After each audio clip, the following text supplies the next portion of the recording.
When you're talking about creating a great workplace and making people comfortable and switching to their styles that they need to, Mhm. what else do you cover in creating a great workplace?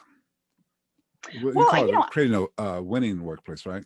yeah, I think as from a leadership standpoint, I think that everyone wants to know what's expected.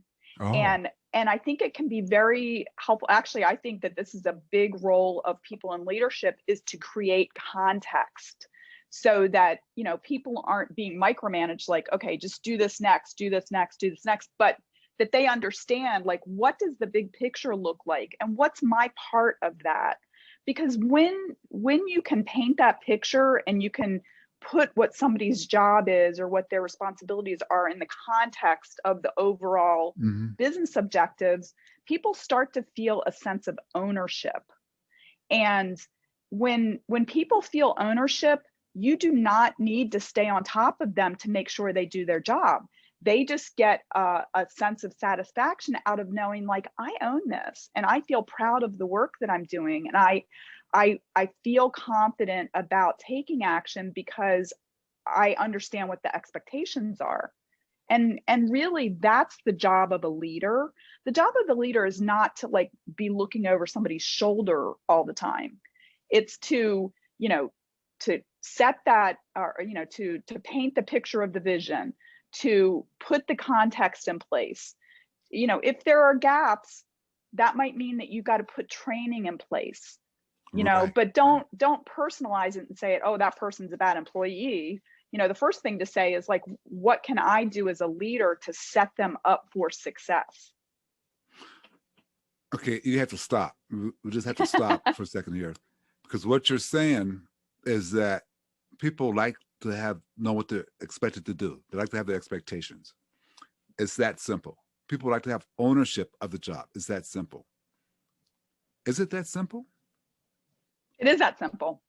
It is that simple. And I think that when there are issues, it's because the leader is not stepping back and doing what only the leader can do, which is setting that vision.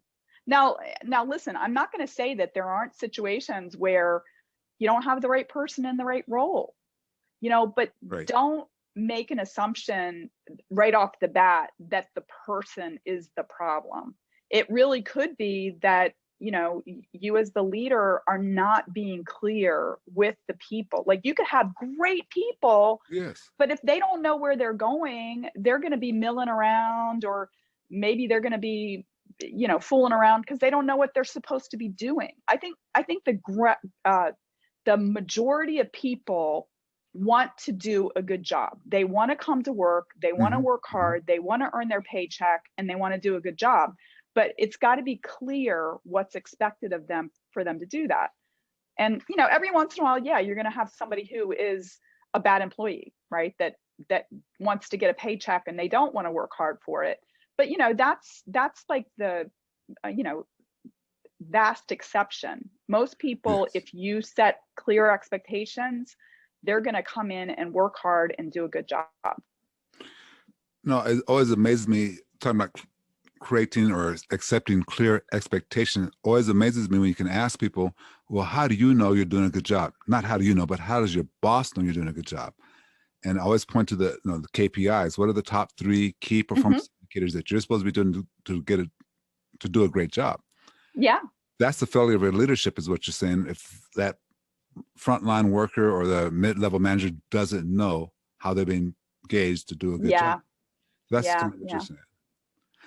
Um, Yeah. And the other thing that I mean, probably one of the most impactful classes that I took in business school was this organizational behavior class. And yeah. the professor had written a book called Super Leadership. And what he meant by that was that when you can tap into the potential of all of the people that are in your organization and that you can inspire them to bring their best, that's super leadership. Because there is no way by using, more coercive, maybe fear-based ways of leading that you're going to get as much out of people. If you create a positive environment, and you've painted this really attractive picture of the vision of where we're going, and that you have empowered people to say, I know you're smart. We only hire smart, dedicated, talented people here. That's the vision. This is where we're going. Here's what's expected of you. Let's get going.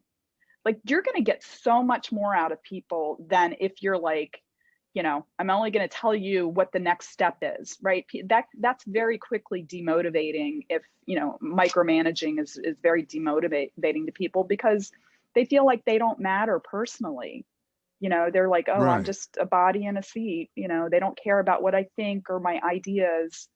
Um, Yeah, maybe that worked in the 50s, but it doesn't work now. yeah, So right, maybe it exactly. worked back then. Maybe.